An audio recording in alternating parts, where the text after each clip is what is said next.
और बेला फूल का दान, माने जब वर्षा आए तभी खेती कर लेनी चाहिए। हम सोचेंगे कि 2 दिन बाद करेंगे तो वो खेती होगी नहीं। उसी तरह जब सुपात्र मिले तब दान कर देना चाहिए। द्रौपदी जी को हम सब जानते हैं। द्रौपदी जी अपने पिछले जन्म में भी नारी ही थी। एक बार वह नदी में पानी भरने गई तो वहां एक बूढ़े ब्राह्मण भी स्नान कर रहे थे। संयोगवश उनकी लंगोटी पानी में बह गई। बाहर सब महिलाएं खड़ी थी, बाहर शर्म के मारे बाहर भी नहीं आ सकते थे और ठंड का समय था। कुछ देर में वह बूढ़े ब्राह्मण ठंड से कांपने लगे। जब द्रौपदी जी की नजर उन पर गई तो वो सारी बात समझ गई। उन्होंने अपनी साड़ी से एक लीर फाड़कर उन बूढ़े ब्राह्मण की तरफ फेंक दी। उन्होंने उससे अपनी लंगोटी बनाई और वे बाहर आ गए। उन्होंने द्रौपदी जी को मन से आशीर्वाद दिया कि बेटा तूने मेरी लाज की रक्षा की है, भगवान तेरी लाज की भी रक्षा करे। तो देखिए कब का दिया हुआ कब काम आ गया। जब ठाकुर जी साड़ी बढ़ा रहे थे तो ठाकुर जी ने कहा कि आरतवान अतीत को दियो चीर की लीर, आरतवान अतीत को दियो चीर की लीर, और मैं न बढ़ायो द्रौपदी तू ही बढ़ाई चीर। तो ठाकुर जी अपने पास नहीं रखते। आप जितना दान करोगे उससे डबल वो आपको वापस करेंगे, पर दान करें। बहुत जन कहते हैं कितने मेहनत से कमाया हुआ धन कैसे किसी को दे दें, पर इसी मेहनत से कमाए हुए धन को मैंने शादियों में, पार्टियों में पानी की तरफ बहते देखा है, पानी की तरफ बहते। करिए, कोई विरोध नहीं,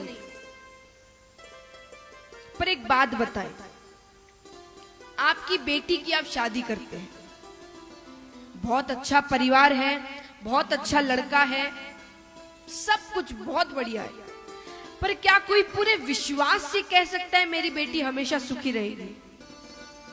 यहां कोई भी कह सकता है, कितना ही बड़ा परिवार हो वो, कितना ही अच्छा लड़का हो, कोई विश्वास से कह सकता है मेरी बेटी हमेशा सुखी रहेगी? नहीं। परंतु जिस समय आप अपनी बेटी की शादी कर रहे हैं उसी समय आप किसी गरीब कन्या के विवाह में भी मदद कर दें, तो मैं कहती हूं कि आपकी बेटी का दाम्पत्य जीवन हमेशा सुखी रहे।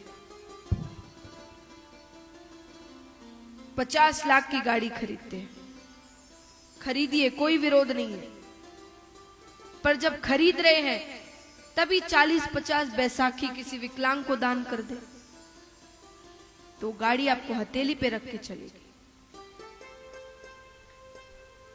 तो दान, और महाराज कलयुग में एकमात्र दान ही ऐसा साधन है जिससे आपका कल्याण, आपकी मुक्ति हो सकती है, आपके पाप कट सकते हैं। और कुछ करने की हमारे में तो उतनी ताकत नहीं है। तो दान ही एकमात्र ऐसा साधन है, तो दान करें, और जितना हो सके उतना। मैं नहीं कहती आपसे भरपूर दान करें, जितना हो सके, जो समर्थ है वो करे।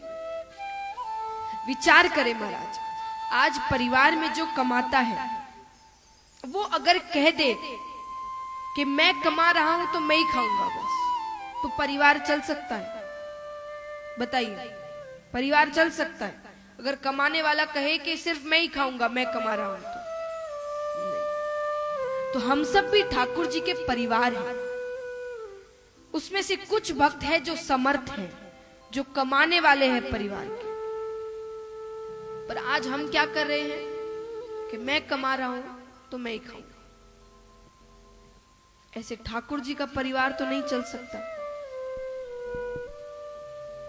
उन्होंने हमें समर्थ इसीलिए बनाया है कि हम अपनी जरूरतों के साथ गरीबों की भी मदद करें। तो महाराज जितना बन पड़े आपसे उतना दान करें, पर जरूर करें। आप दान करेंगे तो वो संस्कार आपके बच्चों में आएंगे, उनसे उनके बच्चों में आएंगे। आप नहीं करोगे तो वो भी नहीं करेंगे।